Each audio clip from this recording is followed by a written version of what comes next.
मुरली अमृत की धारा है धारा, जो देती दुखों से किनारा। मुरली अमृत की धारा है धारा, जो देती दुखों से किनारा। भूले जीवन में हो जाए शिव बाबा मुरली में समझाए। भूले जीवन में हो जाए शिव बाबा मुरली में समझाए। ओम शांति। आज की तारीख है 11/4/2023 की साकार मुरली। बाबा की महावाक्य, मीठे बच्चे जीते जी मर जीवा बनो, हम अशरीरी आत्मा हैं। यही पहला पाठ अच्छी तरह से रोज पक्का करते रहो। प्रश्न, संपूर्ण सरेंडर किसको कहा जाएगा? उत्तर, जो संपूर्ण सरेंडर हैं वह देही अभिमानी होंगे। यह देह भी हमारी नहीं। अभी हम नंगे बनते हैं, अर्थात तन मन धन जो कुछ है वह बाबा को अर्पण करते हैं। सब मेरा मेरा समाप्त कर पूरे ट्रस्टी होकर रहना ही संपूर्ण सरेंडर होना है। बाबा कहते, बच्चे मेरा बनकर सबसे ममत्व मिटा दो, धंधा धोरी करो संभालो, माँ बाप की पालना का कर्जा उतारो, परंतु बाप की श्रीमत पर ट्रस्टी होकर गीत दर पे आए हैं कसम ले। दर पे आए हैं कसम ले, दिल हथेली पर है सुन ले, हम न जाएंगे। दर पे आए हैं कसम ले, दिल हथेली पर है सुन ले, हम न जाएंगे।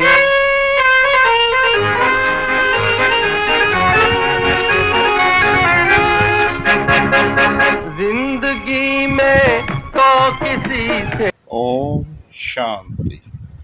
बच्चों ने गीत सुना, जरूर गीत में रहस्य भरा हुआ है। जो बाप बैठ इनका अर्थ समझाते हैं। इसको कहा जाता है जीते जी मरकर बाप का बनना।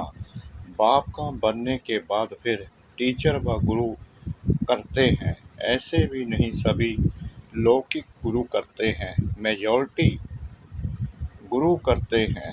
क्रिश्चियन लोग भी जब बच्चा पैदा होता है तो क्रिश्चियनाइज करते हैं, गुरु की गोद में जाकर देते हैं। फिर पादरी हो या कोई भी हो, पादरी तो क्राइस्ट नहीं हुआ कहेंगे। उनके नाम पर हम क्रिश्चियन बनते हैं। अभी तुम बच्चे जानते हो, पहले पहले तो हम बाप के बनते हैं। अपना तन मन धन जो कुछ है बाबा को अर्पण करते हैं।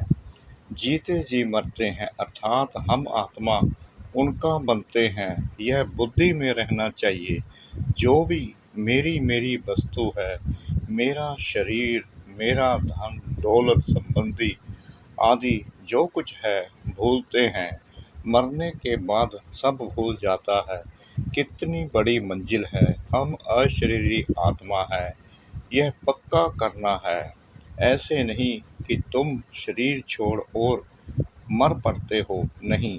आत्मा कंप्लीट प्योर थोड़ी बनी है, बल बाप का बने हो। परंतु बाबा कहते हैं तुम्हारी आत्मा अपवित्र है, आत्मा के पंख टूटे हुए हैं, अभी आत्मा उड़ नहीं सकेगी। तमो प्रधान होने कारण एक भी आत्मा वापस जा नहीं सकती। माया ने एकदम पंख तोड़ दिए हैं। बाबा ने समझाया है, आत्मा है फ्लाइंग स्क्वाइड, सबसे तीखी जाती है। उससे तीखी चीज कोई होती नहीं। आत्मा से कोई पहुंच नहीं सकता। पिछाड़ी में मच्छरों सदृश सब आत्माएं भागती हैं। कहाँ जाती है? बहुत दूर दूर, सूर्य चांद से भी पार। वहाँ से फिर लौटना नहीं है। उन्हों के रॉकेट आदि तो जाकर फिर लौट आते हैं, सूर्य तक तो पहुँच नहीं सकते। तुमको तो उनसे बहुत दूर जाना है, सूक्ष्म वतन से भी ऊपर मूल वतन में जाना है। झट चले जाते हैं, आत्मा को पंख मिल जाते हैं। हिसाब किताब चुकतो कर आत्मा पवित्र बन जाती है। इस कयामत के समय की महिमा बहुत लिखी हुई है। सब आत्माओं को हिसाब किताब चुकतो कर जाना है। अभी तो सब आत्माएं मैली पाप आत्माएं हैं, यहाँ ही पुनर्जन्म लेती रहती हैं। तुम जानते हो यह बेहद का ड्रामा है। सब एक्टर्स को पाठ बजाने वहाँ से आना जरूर है। सबकी आत्माएं स्टेज पर आनी है। जब विनाश का समय होता है तो सब आ जाते हैं। वहाँ रहकर क्या करेंगे? एक्टर बिगर पाठ जाने घर में थोड़ी बैठ जाएंगे। नाटक में जरूर आना पड़ेगा। वहाँ से जब सब चले आते हैं तब फिर बाप सबको ले जाते हैं। बाप कहते हैं मैं भल यहाँ हूँ, तो भी आत्माएं आती रहती हैं, वृद्धि को पाती रहती हैं नंबर वार। फिर तुम जाएंगे भी नंबर वार। सारा तुम्हारी अवस्था पर मदार है, इसलिए मरजीवा बनना है। हम आत्मा है, यह निश्चय रखना मेहनत है। बच्चे घड़ी घड़ी देह अभिमान में आकर भूल जाते हैं। देही अभिमानी तब होंगे जब कंप्लीट सरेंडर होंगे। बाबा, ये सब आपका है, मैं भी आपका हूँ। ये देह जैसे कि हमारी है नहीं, इनको मैं छोड़ देता हूँ। बाबा, मैं आपका हूँ। बाबा कहते हैं मेरा बन और सबसे ममत्व मिटा दो। बाकी ऐसे नहीं कि यहाँ आकर बैठ जाना है। तुमको अपना धंधा दौरी करना है, घर संभालना है, बच्चों का कर्जा उतारना है, माता पिता की सेवा कर उनका उजुरा उतार देना है। बच्चों पर माँ बाप की पालना का कर्जा चढ़ता है। अब यह बाप तुम्हारी पालना कर रहे हैं तो तुमसे पहले ही सरेंडर कराते हैं। सब कुछ दे दो, उनसे फिर तुम्हारी पालना भी होती है। यह शिव बाबा का भंडारा है।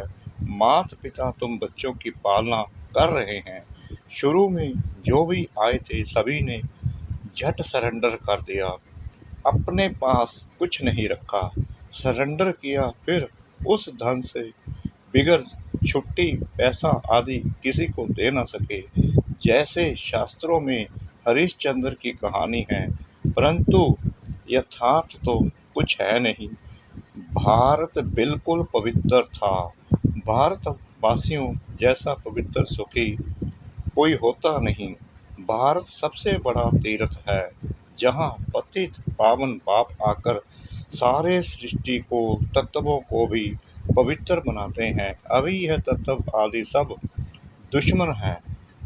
अर्थक्वेक होगी, तूफान लगेंगे, क्योंकि तमो प्रधान है। नेचुरल कैलेमिटीज आएगी, बहुत दुख देगी। इस समय सब दुख की चीज़ें हैं। सतयुग में है सब सुख की चीज़ें।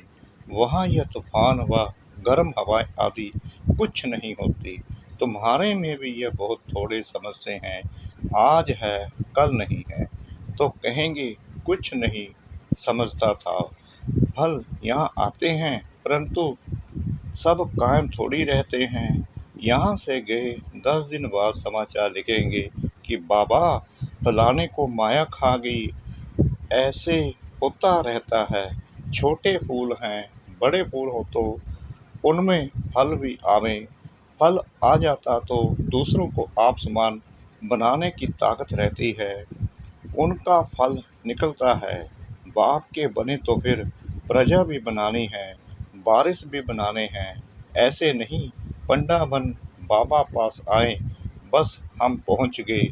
नहीं, मंजिल है बड़ी कहते हैं। माया के तूफान बहुत आते हैं। अरे तुम बाप के बच्चे हो, तूफान तो आएंगे कहते हो बाबा, हम आपके थे, आपसे बरसा लिया था, फिर पुनर्जन्म लेते लेते 84 जन्म पास किए, फिर आकर आपका बना हूँ। मैं तो आपसे बरसा लेकर छोड़ूंगा, तो ऐसे बाप को कितना याद करना पड़े और आप समान बनाए फल देना पड़े, नहीं तो मालिक कैसे बनेंगे, अपना वारिस कैसे बनाएंगे। प्रजा भी चाहिए और वारिस भी चाहिए, तो गद्दी पर बैठे बाबा के पास तो बहुत आते हैं, फिर हार गति दे देते हैं। बुद्धि का योग टूटा, खेल खत्म। कई बच्चे बाबा से आकर पूछते हैं, बाबा अवस्था को कैसे जमाएं, कोई तूफान ना लगे। उन्हों को तो रास्ता बतलाते ही रहते हैं कि बाप को याद करो, तूफान तो लगेंगे ही। बॉक्सिंग में ऐसा कब देखा जो एक ही थप्पड़ खाता रहे, जरूर दोनों में हिम्मत होगी।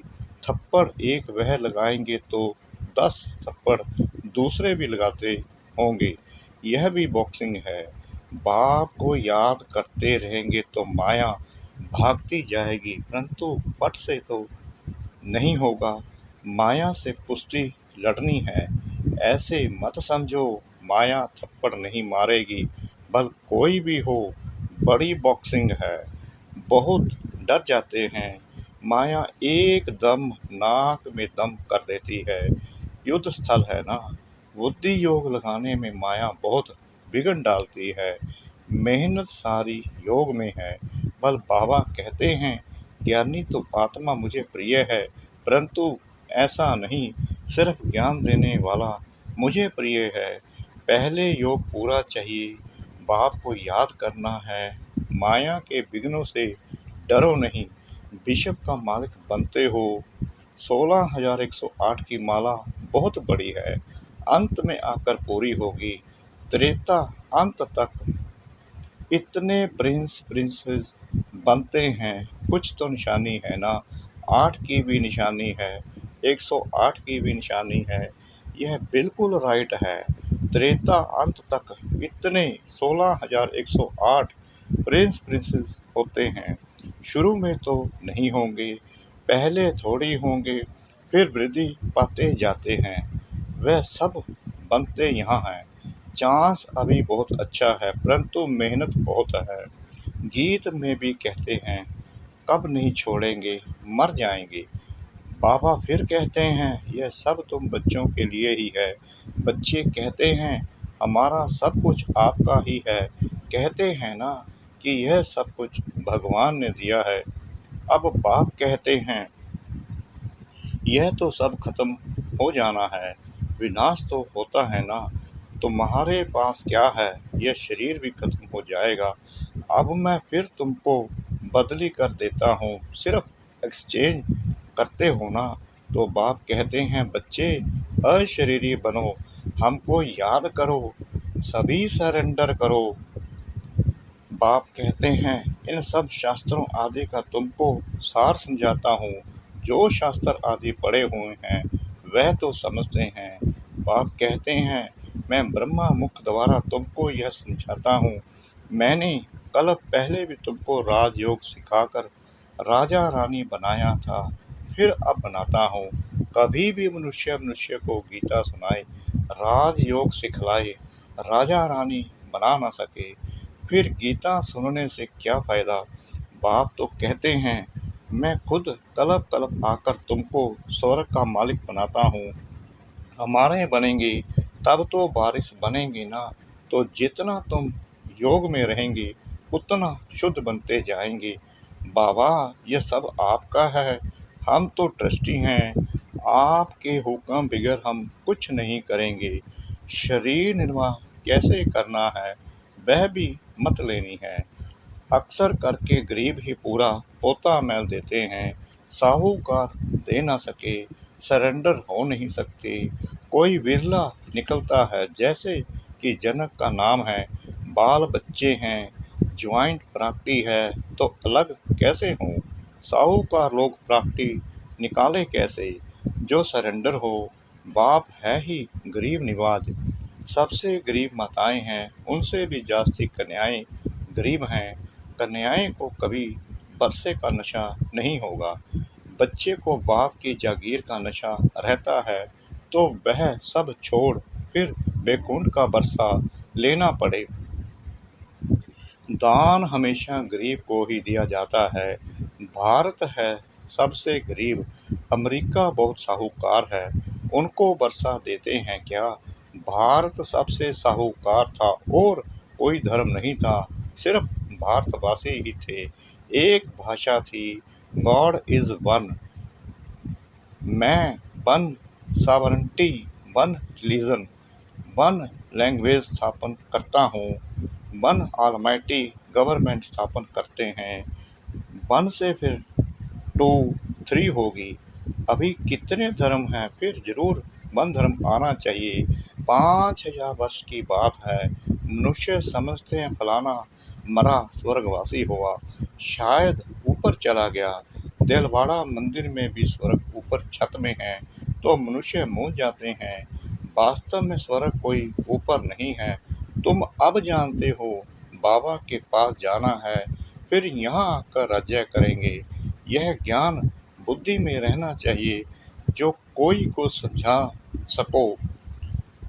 कच्चे को तो माया कच्चा खा जाएगी। बाबा के पास समाचार आता है, फलाने ने एक ही ऐसा तीर मारा जो बस मैं बाबा का बन गया। शास्त्रों में लिखा हुआ है कि कुमारियों द्वारा बाण मरवाए, इसको ज्ञान बाण कहा जाता है। सिर्फ बाप की याद दिलानी है, बाकी कोई स्थूल बाण की बात नहीं है। जानते कुछ भी नहीं, मनुष्य को जो आया सो लिख दिया है। गंदगी तो बहुत है, रिद्धि सिद्धि वाले भी बहुत हो गए हैं। सच जब निकलता है तो झूठ सामना करता है। अब तुम समझते हो कि शिव बाबा है निराकार और यह ब्रह्मा है साकार। बाकी नाभि आदि की कोई बात ही नहीं है। झूठ के कारण सच को मनुष्य समझ नहीं सकते। आजकल झूठे जवाहरात भी ऐसे ही फर्स्ट क्लास निकले हैं, जो सच छिप गया है। तुम किसको सच सुनाते हो तो जैसे मिर्ची लगती है। अरे मोस्ट बिलीव्ड बाप से तो बरसा लेना है, वह फिर सर्वव्यापी कैसे होगा। सर्वव्यापी का तो कोई अर्थ ही नहीं निकलता। गॉड फादर स्वर्ग क्रिएटर करते हैं तो हम स्वर्ग के मालिक होने चाहिए ना। फिर इतने कंगाल क्यों बने हैं। हम बाप के बच्चे हैं तो स्वर्ग के मालिक क्यों नहीं हैं। नरक के मालिक कैसे बने हैं। गॉड तो चेता है कि नई दुनिया का, ऐसे नहीं कि वह पुरानी दुनिया स्थापन करते हैं। बाप पुराना घर थोड़ी बनाएंगे, तो ऐसे ऐसे ख्याल चलने चाहिए। अच्छा मीठे मीठे सिकना दे बच्चों प्रति माता पिता बाप दादा का याद प्यार और गुड मॉर्निंग। रूहानी बाप की रूहानी बच्चों को नमस्ते। हम रूहानी बच्चों की रूहानी बाप दादा को श्रद्धा भरी प्रेम भरी नमस्ते। शुक्रिया बाबा, शुक्रिया बाबा, शुक्रिया बाबा, इस मीठी मीठी मीठी मुरली के लिए। धारणा के लिए मुख्य सार। नंबर 1, माया के विघ्नों से डरना नहीं है, बाप की याद से सब विघ्नों को हटा देना है। नंबर 2, बुद्धि से सब कुछ सरेंडर कर अशरीरी बन बाप को याद करना है। ज्ञानी तो आत्मा के साथ साथ योगी भी जरूर बनना है। वरदान, मेरे पन की स्मृति से स्नेह और रहम की दृष्टि प्राप्त करने वाले समर्थी संपन्न भाव। जो बच्चे बाप को पहचान कर दिल से एक बार भी मेरा बाबा कहते हैं, तो रहम के सागर बाप दादा ऐसे बच्चों को रिटर्न में पदम गुना उसी रूहानी प्यार से देखते हैं। रहम और स्नेह की दृष्टि उन्हें सदा आगे बढ़ाती रहती है। यही रूहानी मेरेपन की स्मृति ऐसे बच्चों के लिए समर्थी भरने की आशीर्वाद बन जाती है। बाप दादा को मुख से आशीर्वाद देने की आवश्यकता नहीं पड़ती है, लेकिन सूक्ष्म स्नेह के संकल्प से हर बच्चे की पालना होती रहती है। स्लोगन: जो बाप के प्यारे हैं उनका अन्य किसी व्यक्ति व वैभव से प्यार हो नहीं सकता। जो बाप के प्यारे हैं उनका अन्य किसी व्यक्ति व वैभव से प्यार हो नहीं सकता। ओम शांति।